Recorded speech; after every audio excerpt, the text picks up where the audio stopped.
So we've got 30 for the username. For the first name, for the password, I'll give it one anyway.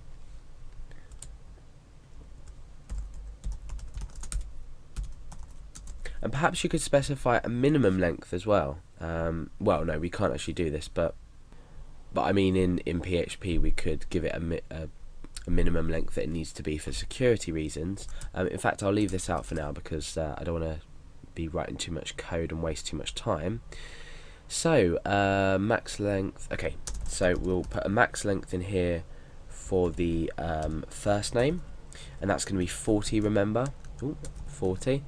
And the same here for the surname. Max length equals 40. So let's save that and go back to our page, and we'll just see how that's changed our form itself. Let's go back on register.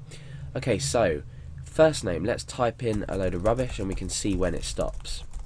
Okay, you can see that I'm still typing. You can probably hear my keyboard, but you can see it's not typing anything. So that's okay. Let's do the same with surname. Okay, you can probably hear that I'm still typing, however the input's not working. And then the same with username. Okay, you can see that stopped as well. So that's fair enough, but now we need to ensure that it's checked by our PHP script as well. Now I'm not going to be able to test, I'm not going to be testing this by sort of downloading this file and modifying it because I've already got access to it. So when we test it in PHP, I'm just going to remove the max length. So we've got max length of 30 for the username, 40 for the first name and surname. So let's come up and find out, where are we going to put this check? What's the best place that we could possibly put this check? Well, we're checking here if the username and everything else is not empty. So a good place to do it would be to do it underneath this, because we want to check the max length after we've checked that it's not empty.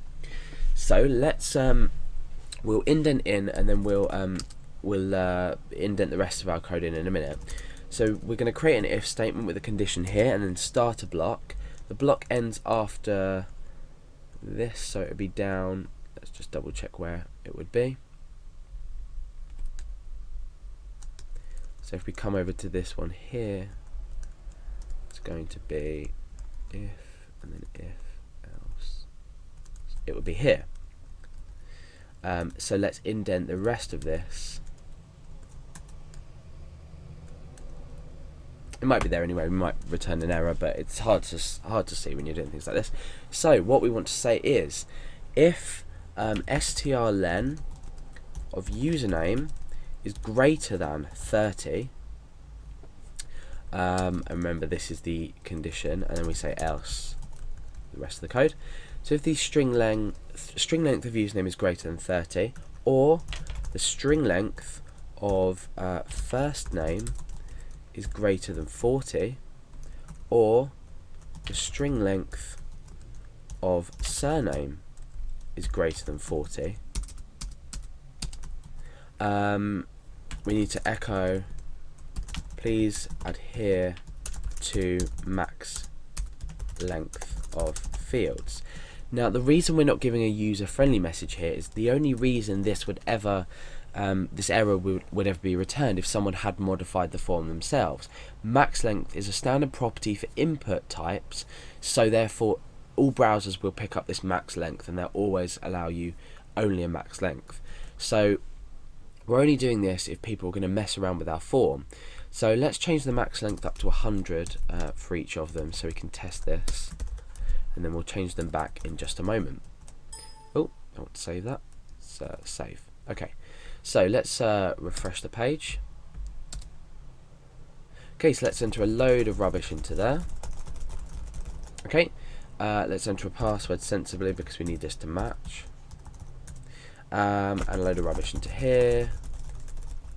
And a load of rubbish into here. Let's click register.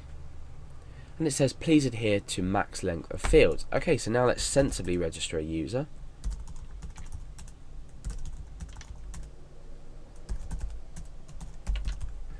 Okay, so let's click register, and it says you've registered. Let's go over to our database to check that everything's worked, and you can see that that's worked. So let's go back before we do anything else, or well, this is the end of the tutorial, but let's change these back, make sure you have your max length in here. So what we've done is we've corrected a few undefined variable and undefined index errors, and we've also changed a part of the form validation, which might not immediately be you know, a priority for some people. People might not think about it straight away, but you are in fact going to cut data off if you submit or allow your users to submit too much data.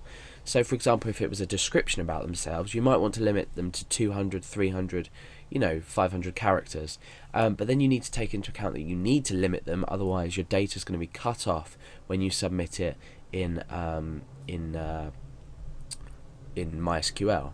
There are some exceptions. You can give it the text data type, which will allow you, I can't remember how many characters, but quite a few characters, but always give a max length in your field, and also do the relevant checks inside your PHP code as well.